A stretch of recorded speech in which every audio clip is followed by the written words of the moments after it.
What's going on, YouTube Nation? It's your boy, the Bruce 3, and today I'm bringing you another Madden School Super League matchup between Cali Raider and his Steelers and my Baltimore Ravens. Currently, my Ravens are 8-3, and the Steelers are nipping right at my asshole at 7-4. So he's creeping up on me. If you guys have been watching the MSSL series, you'll remember that he beat me the first time around.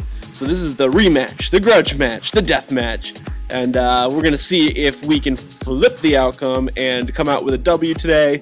And we're getting into crunch time here. I mean, there's only 5 games left in the season, including this one. So I mean, it's all about the playoffs. Regular season's all fun and games and everything, but I mean, it's a long season, and the goal is to get in the playoffs. The goal is to win the Super Bowl. So I mean, it's getting close, and hopefully we can hold on. We're having a great season. Right now we're in the playoffs, so I mean, hopefully we can stay there. As Tom Brady nails Antonio Brown over the middle. That man got behind his zone. Number 2 is number 1 in my books. And Antonio Brown puts me up early, 7-0, which is exactly how I needed it to be. Planning for Cali Raider the second time around. I wanted to do a couple things on defense. I wanted to blitz him, as you see there. I wanted to keep blitzing him, keep putting on the pressure, and I wanted to play man, a lot of man coverage. And when he runs, I wanted to cover the outside.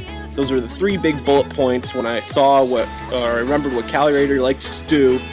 Those are the things I was trying to take away. I saw in the first game he was destroying my zones. So I dedicated, I'm like, I'm going to play more man in this time around.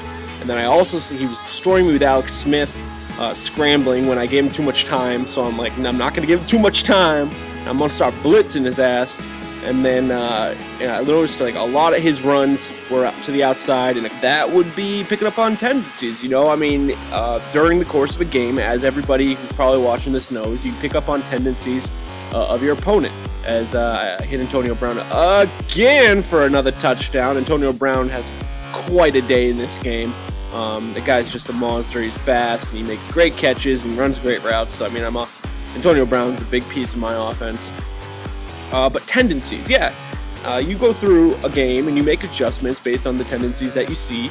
But also, in a season, in an online connected career mode or online franchise mode, a lot of the tendencies can be picked up from prior games against the opponent. If you I mean, you could take notes. I know some guys take notes.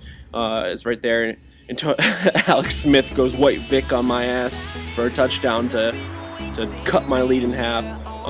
But some guys take notes on previous players' tendencies. Some guys, like myself, have commentary videos that we can go back and look at to see what we could do better, and what we could counter, and get an idea for what's coming.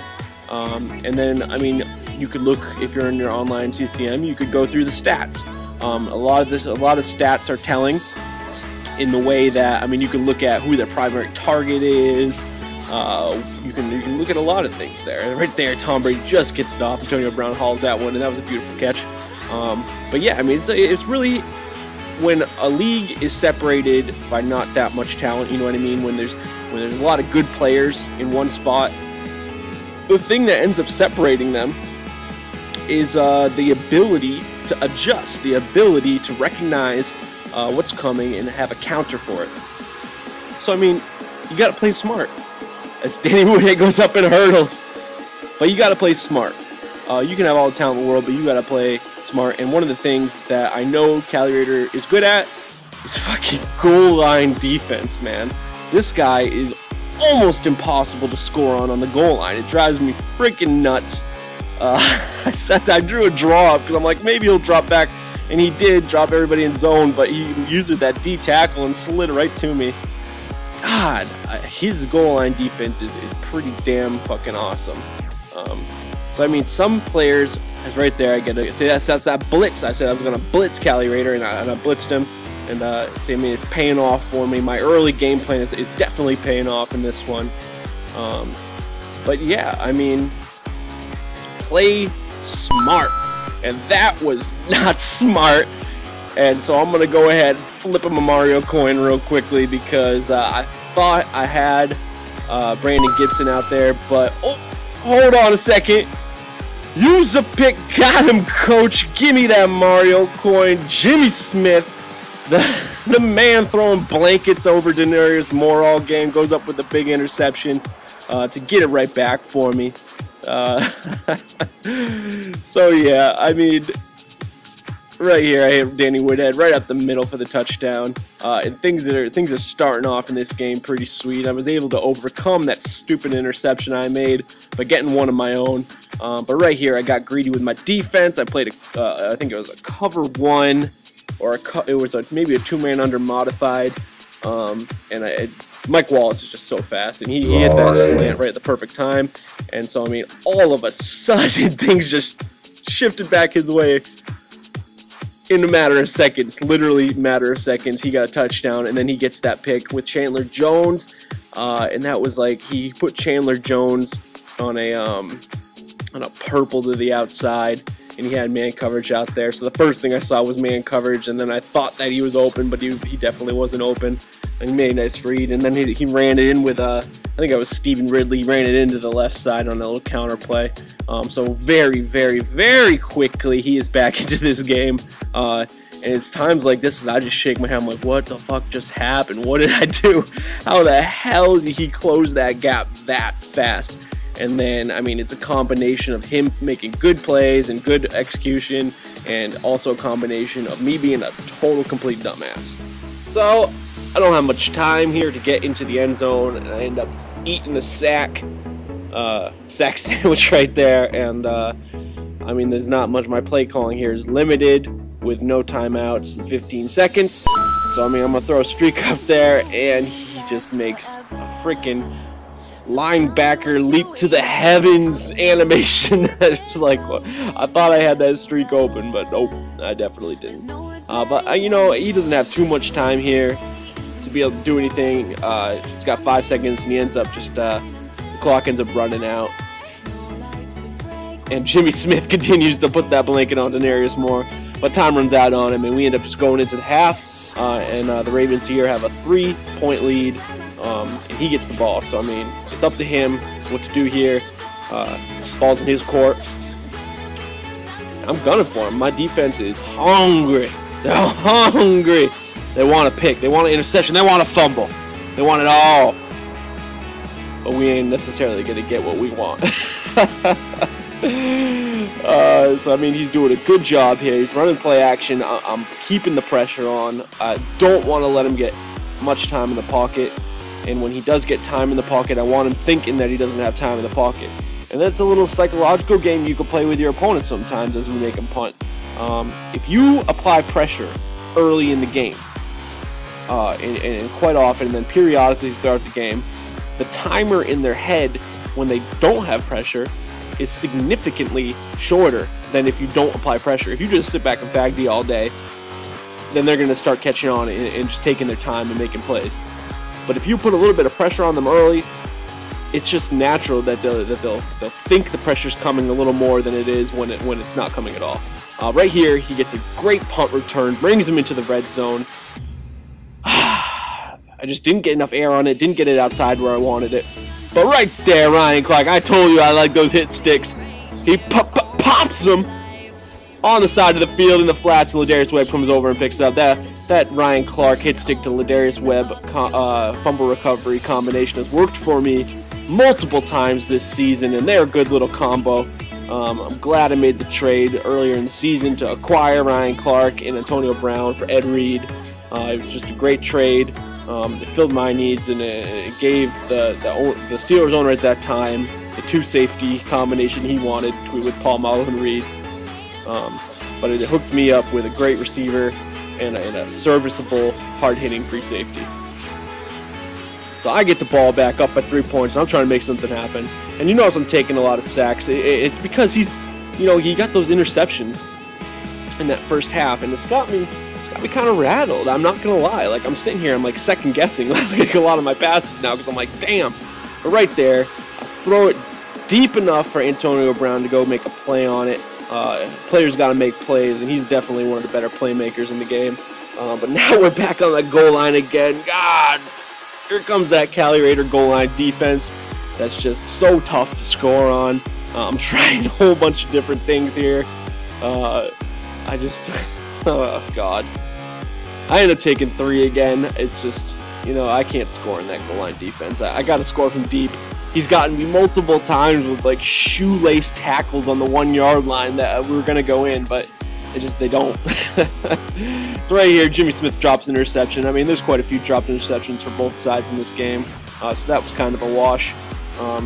Mike Wallace popped off. Mike Wallace and Antonio Brown are really the 2 players of the game in this one. They really both, I think they both almost had 200 yards receiving. Antonio Brown had more catches. Mike Wallace had like 5 or 6 catches. But it's just, I mean, they're just speed. And right here, Ray Lewis drops another interception. Dropped interceptions, just devastating. Oh, and right here, that should have been picked. God, I mean, I clicked on, I tried to make the quick ball hawk with Pollard. It should have been picked, but I just didn't get the animation I wanted. Maybe I fucked up on the user. I don't think I did, but whatever. Sometimes you just don't get it. And you gotta have a short memory, and you gotta move on and move on to the next play, next series, next down, the next touchdown. You can't let missed interceptions. You can't let the Madden gods screwing you. You can't let EA not having it in the cards for you take you off your game. If you get rattled that much by and you think the whole game's against you, then I mean you're already kind of defeated. And right there, Julian Edelman snags it out of the end zone, and the people's champ. Yeah, he's been making plays all season. He's going to take it to the house for 6. He's fired up. I love it. So I go up, and I'm trying to make a 2-point conversion here. And I think the reason I was trying to do a 2-point conversion, I think I counted wrong because I thought that he was like, I needed it, but I don't think I did. I'm not needing it. But he makes a nice user pick on there. So yeah, I'll hook him up with a Mario coin, and I'll go ahead and I'll take the 5-point lead.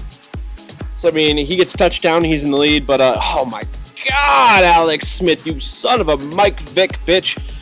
He pulls a white Vic on me and swerves. It gets down to the 4-yard line. Jesus, that was pretty embarrassing. Who knew Alex Smith had such a set of wheels? And I mean, that's Alex Smith, I guess, is quicker than I gave him credit for. And that's something Tom Brady will never, ever know. As Ridley punches it in for the touchdown, and he converts the 2-point conversion to go up by a field goal with 2 minutes and 20 seconds left. Oh man, this is time, dude. This is when you gotta strap on those big boy pants and make this happen. So Antonio Brown takes it from the end zone and swerves up his zone, and he's gonna take it 102 yards all the way down to the end zone for the touchdown. I end up running over to the sideline because I'm trying to kill it to 2 minutes. I'm like, oh, I get to 2 minutes already, god damn it, I can't do it. So I go to 2:04 and end up just punching it in. He gives a little Gronk spike, and that was a big special teams play. Can we say Ermagerd return touchdown? I can't believe that I actually returned a kick return for a touchdown. That never happens. I had the world's worst special teams, and I went ahead and I actually made something happen there. So I'm pretty ecstatic about it. I'm up by 4 points late in the game. He's taking sacks, and he hits Mike Wallace over the middle for a very nice gain, which puts him in field goal position. But he does not need a field goal. He needs a touchdown. So I mean, I just got to make sure he does not get in pay dirt. And he's running draws. He's trying to catch me off guard. Running draws, running the ball. Thinking that I'm going to be thinking he's passing. And it's just a game of chess. And right there, he gets smacked by Kruger. That was a big hit. Surprised he didn't fumble that ball, actually. But here he tosses it up, and Ladarius Webb, whee! He grabs that ball. Use a pick. Got him, coach. Give me that Mario coin, and that's going to seal the game as I'm going to go ahead and kneel this game out for the victory. The Ravens improve to 9-3. The Steelers fall back to 7-5. And I go in and I put a little bit of distance between myself and the Steelers. And this is a statement game. Beating a rival at home with only 4 games left now in the season, I'm making a statement that I'm not losing this division. This division's mine, and hopefully I can finish this season out and do what I got to do to take this baby home and get into the playoffs. Player of the game, Antonio Brown, with almost 200 yards receiving, 2 touchdowns, and a return touchdown of 102 yards. He played his heart out. And yeah, as we get to the highlights right here, that was just a sweet game. It was really fun to be a part of. I need to get better at not throwing interceptions. But I mean, who doesn't need to get better at not throwing interceptions, right? But you know, it's something I'm going to really take seriously. I've been in the lab focusing on focusing on my defense now. But as always, guys, if you enjoyed the video, if you were entertained, go ahead and toss me a like. It really is appreciated. It means a lot to me. Subscribe to see more. I got some great content lined up. And comment if you have anything you want to see in particular. Here's a little shout out to Lil Bell 40. He's another commentator on YouTube, and hopefully we'll get a commentator battling soon. Until next time, Bruce Reed, out.